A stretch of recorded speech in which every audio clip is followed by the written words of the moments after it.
Hay un tema muy importante que tengo muchas ganas de platicar con nuestra queridísima compañera académica, y podemos decir que hasta amiga, por supuesto, con la doctora Leticia Calderón Chelius, investigadora del Instituto Mora, puesto que en estos momentos hay una serie de situaciones difíciles en el mundo, situaciones que están marcando, por supuesto, las migraciones.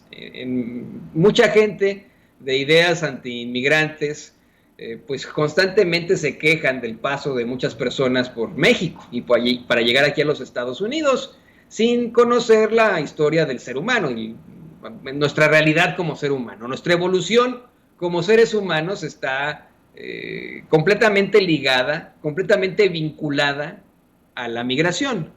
De no ser por la migración, todos los seres humanos seguiríamos viviendo en África. Nosotros como humanidad le debemos nuestra evolución, nuestro desarrollo a la migración.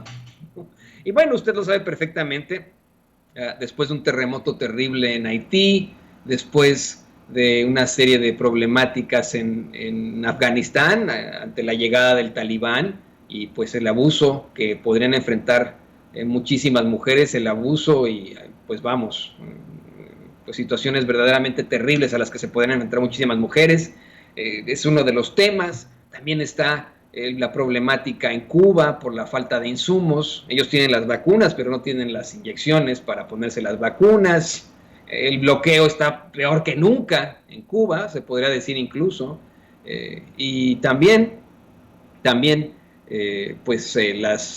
situación de pobreza, de marginación, de persecución que se vive en Centroamérica.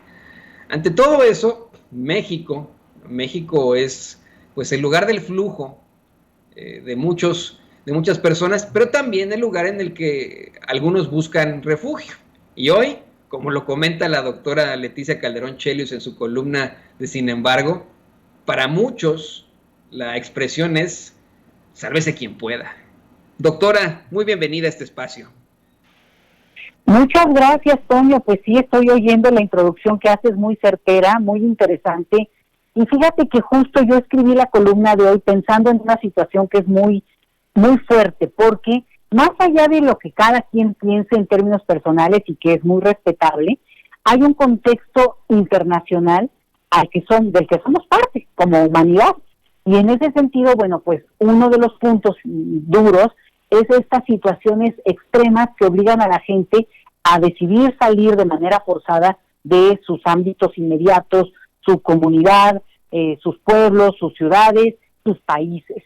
Y entonces lo que estamos viendo es que en este momento están coincidiendo varios procesos que de por sí, estamos hablando de un momento planetario ya desde hace un par de décadas, diría yo, en que se ha dado como nunca la migración forzada y por el otro lado, digamos, también situaciones que han extremado un tipo de flujo y que se tiene que entender muy bien esto, Toño.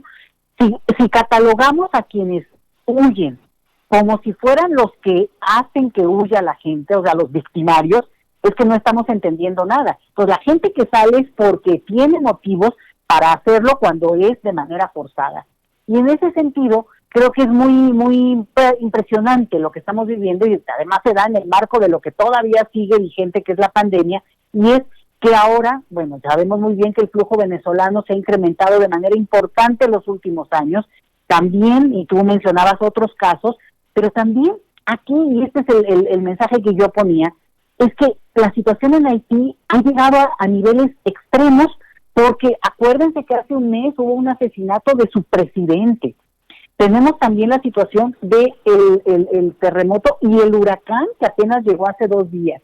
Entonces, un país que es el más pobre de América Latina, todavía aún más azotado por una serie de cosas. Entonces, eso contribuye, no es que esto forma ni obliga a que se dé el flujo migratorio desde Haití, pero es un elemento central.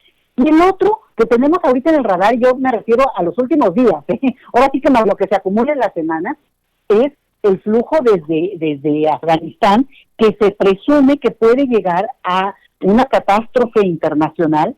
Si lo vemos a la luz de lo que está pasando, bueno, pues el mundo entero volteando a ver qué pasa en ese país, y justamente tú lo mencionabas bien, la vulnerabilidad de ciertos grupos por pues el manejo tan ortodoxo del Islam que tienen los grupos que están tomando el poder en ese país. Entonces, en este escenario es un caldo de cultivo para que se dé una nueva oleada de refugiados en el planeta. Y ahí, y es donde entramos nosotros en escena, pues justamente México es geografía.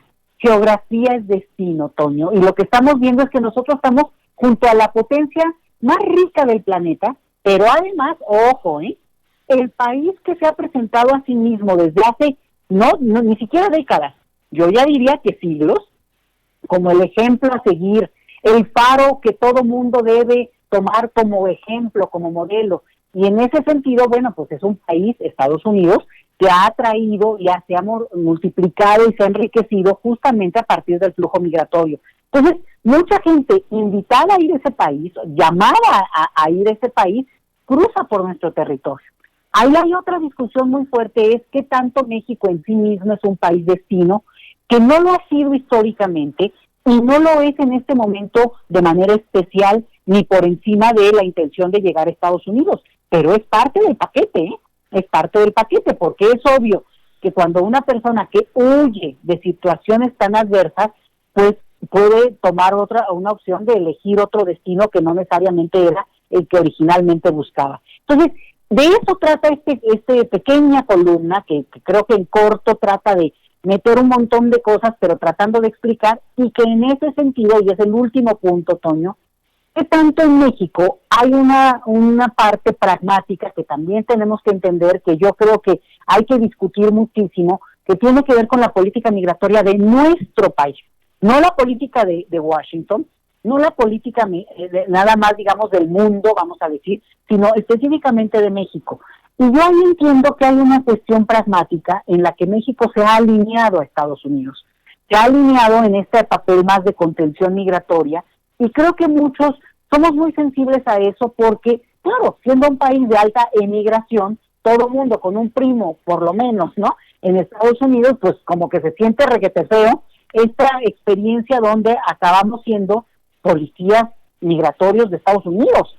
Y todavía eso, lo digo yo en la columna, todavía lo podría entender en esta geopolítica y que qué hace México, cómo negocia, cómo logra mantener distancia con Estados Unidos cuando al mismo tiempo pues, cede en un campo como este que es el migratorio.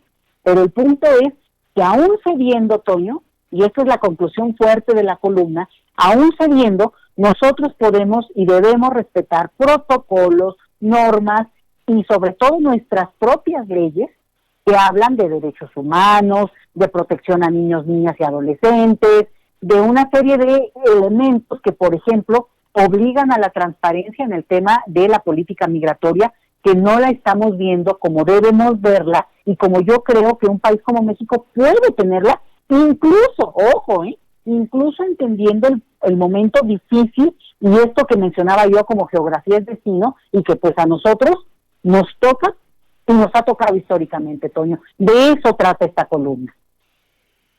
Y es muy importante que nos pongamos las pilas y que nos pongamos a ver lo que va a ser nuestra realidad en tiempos de pandemia, aunque siga así, en un mundo que está en constante cambio y que se está enfrentando pues este tipo de flujos. Nosotros tenemos que ser muy atentos a esto y, si me permite decirlo, doctora y público consentidor, yo creo que no nos queda más que recibir a la gente con los brazos abiertos, a los refugiados, decirles que es absolutamente necesaria y bienvenida esa inmigración y que trabajo hay para todos, lugar hay para todos. Querida doctora Leticia Calderón Chelius, pues esta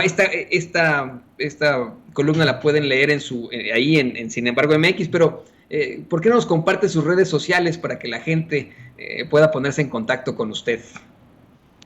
Claro que sí, Toño, muy agradecida por esta oportunidad. Y bueno, mi Twitter es Leti Chelius, mi apellido, Leti Chelius, y pueden también revisar, digamos, mi perfil más académico, si les interesan algunos de los temas que he trabajado, en www.institutomora.edu.mx o búsquenle en Instituto Mora y encontrarán no solo mi perfil, sino el de mis otros 60 colegas que somos investigadores de ese instituto, Centro CONACYT, y que creo que ofrece una multitud de digamos, de experiencias, de cómo entender muchos temas que pueden ser de mucho atractivo, de mucho, digamos, conocimiento más profundo, que muchos podrán valorar de manera especial. Échenle un ojito y van a ver qué padres perfiles hay ahí en el Instituto Mora. Así es, acérquese al Instituto Mora y acérquese también en esto a la doctora Leticia Calderón Chelios. Bueno, pues que le vaya muy bien, doctora. Muchísimas gracias, como siempre. Muy interesante escuchar su comentario aquí en Sin Censura. Agradecida siempre, Toño. Abrazote mucho, muy grandote para ti y a todos los que nos escuchan, lo mismo, un cariño siempre, cada semana. Gracias, doctora. Un abrazo para la doctora. Y bueno, pues